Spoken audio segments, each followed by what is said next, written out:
Tubaniriza ku show yaffe n'enganzi era ng'olunaku lwayo tubatuukizaako omusajja taata w'omwana ayogeza ensoobwama Mr. Mutabazi Paulo. Mr. Mutabazi Paulo tukwaniriza okujja kweno show yaffe era tusaba obuuze ku batulaba. Nange nsanyusa okuba nga ndiko nammwe wano olwaleero naye nga tetunabagenda mu maaso madde njagala nkakasizeewo oba ogenda kubeera nga bannamawulire abalala abambuuza ebibuuzo ebitalina makulu omuŋŋambirewo nga bukyali. Tuleetera ddala ebibuuzo ebivudde mu bantu era tetukola bintu binyiiza bantu oba binaakumalako mirembe.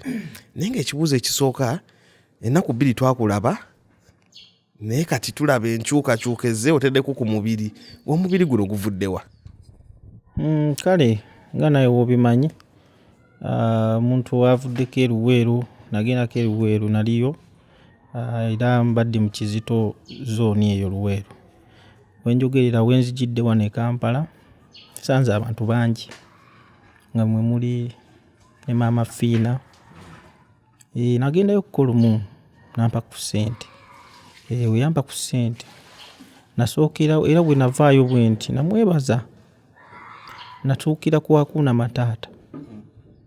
Bye tuliirayo ndowooza mubimanyi naye era bwe njogerera essaawa zino keeka bw'eti.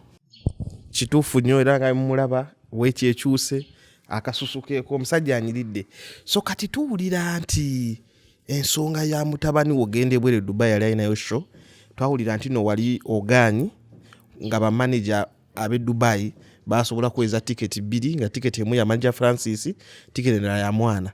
N'ogambye bate bakufundde tiketi tojja bakkiriza genda. Naye ate eno wiiki tuwulidde nti kati obakkiriza ogenda nga toliiko. Ki ekireese eno enkyuka mu birowoozo? Enkyukakyuka ebintu nga nawe w'obitunuuliramuko wano. Kale okusooka nagaana nali nkigaanye lwa nsonga kubanga otunuulira omwana ono omwana muto yeetaaga keyateeka oba omulabi mu mbeera ze abeera mayina. So kati omwana tasobola kutambula yekka agenda ddeeno akola biki nga talina mmeeja era kati nga nina okubaako. So nendaba nga kijja leetawo obuzibu. Kati woba otunudde mu mbeera eno nayina okuba nga kwendi naye nawulira nti engeri gy'agenda e Dubai nga waliyo Abawarabu neŋŋamba nnyinza okwetwala mu bintu by'okwagala amaswaga nenkomawo nga bakoze eki bantayiridde. Kati n'ekirala waliwo obukwakkulizo bwonna be wawadde management ku luno olugendo obukwakkulizo oba engeri gye balina okuyisaamu omwana? Nataddewo obukwakkulizo. Omwana alina okutambula ne CCTV nga zimukwata wonna gy'agenda era nimbagamba balina n'okuteekawo embeera y'ababawunsa. Alina okuba ne babawunsa nga 8 kuba kati nze nga keyateeka singa mbadde ngenda kubeerayo nandibadde nga nsobola okugyawo eyo cost n'embeera nga nze ngenda okuba meeja mu mbeera eno. Kati wali eri bagende kuba beeyongeddemu bweyongeza ate byagenda ate okuleeta bagundi balala naye nze nagambye kambaleke neewala ogenda okunsala ekintu ekyo kuba nakitundemu nga ndaba siri mwetegefu kugenda kukola ki. Kati waliwo by'osuubira by'ojja okufuna mu luno olugendo lwe bagendako? Kuba nataddeko n'akakwakkulizo akalala ebintu nga balina okunfunirayo ng'ebyokukozesa mugundi mu bizinesi yange ekule. Balina okungulirayo ekidondi kya ppamba banfunireyo ne ina nga kwe bagaseeko ne Cutex ebintu ne nail remover bijja kunkolera nnyo. Kati omwana ono gwe wazaala alina ekitone ensi emwagadde abantu buli wamu bamwogerako naye babuuza taata ye alina ku talenti. Taata waliwo kye yali oba waliwo kyali ekirago talenti eyo gye tulaba mwana?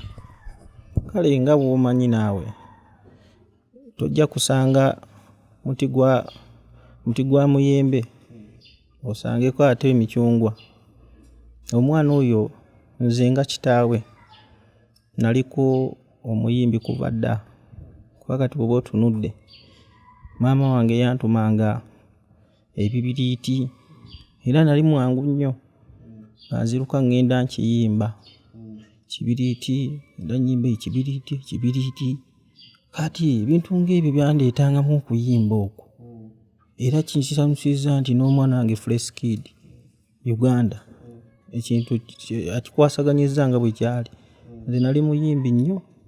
Mu guno omwaka ogumu tulaba enkyukakyuka ez'embulamu bwo naye mu myaka 5 kiky'osuubira kitoluubirirwa tukulabira waggwe nga Mr. Mutabaazi?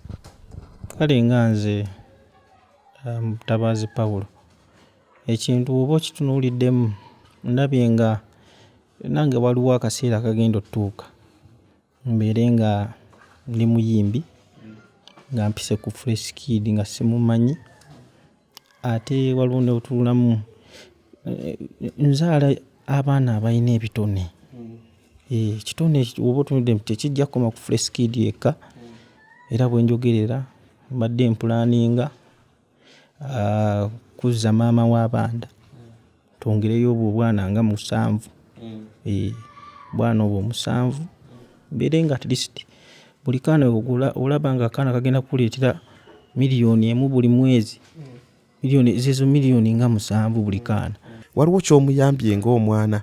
Ennyimba ze nze ndiwandiika ennyimba nze nziwandiika eza Fresh Kid nziwandiikira ddala abamu mbawulira mwogera simanya bwongo naye nze bwongo we so kati Fresh Kid byonna byayimba nnyimba nnyingi ze tumuwandiikidde. Fresh Kid nze producer we era ekikulu buli omu akimanyi wano tolina bw'oyinza kuva eri n'oŋŋamba nti si nze producer wa Fresh Kid nze producer wa Fresh Kid. Waliwo ebiraga nti gwe producer? Weebiri nze muzaala producer. Twagala otweyo akapera abantu bamanye nti Fresh Kid nga wali omuyimbi omulungi ne taata ne talent agiina. Kituufu nze ndi musajja muyimbi kuva dda nga bwe nadde mbagambye kuva eruweero nnyimba nnyingi ne waliwo nawandiika nga lwayatiikirira nnyo mu biseera byange ne kaakati bakyaluyimba oluyimba gye luli pozi nga bw'osaba akapeera nze omanyi sitera nnyo okuyimbira bantu naye akayimba kagenda bwe kati. Yesu ni wangu wa uzima wa milele wa uzima wa milele wa uzima milele. Olabo naawe okamanyi. Naye Mr. Mutabaazi olimba nga lwadde olwo. Oyina owakanira nti sinze naluwandiika? Nedda ssebo. Kaakati gwe njagala nkubuulire nakugambidde okutandikira wano nti bannamawulire mumbuuza ebibuuzo ebitali mu makulu. Kyova saagala kujjanga mu bintu byammwe bino by'okumpitaayita bintavu byammwe. Muzaala abammwe be mugenda okugira nze saagala byakungira. Mr. Mutabaazi tukyalina ebibuuzo. Tombuuza.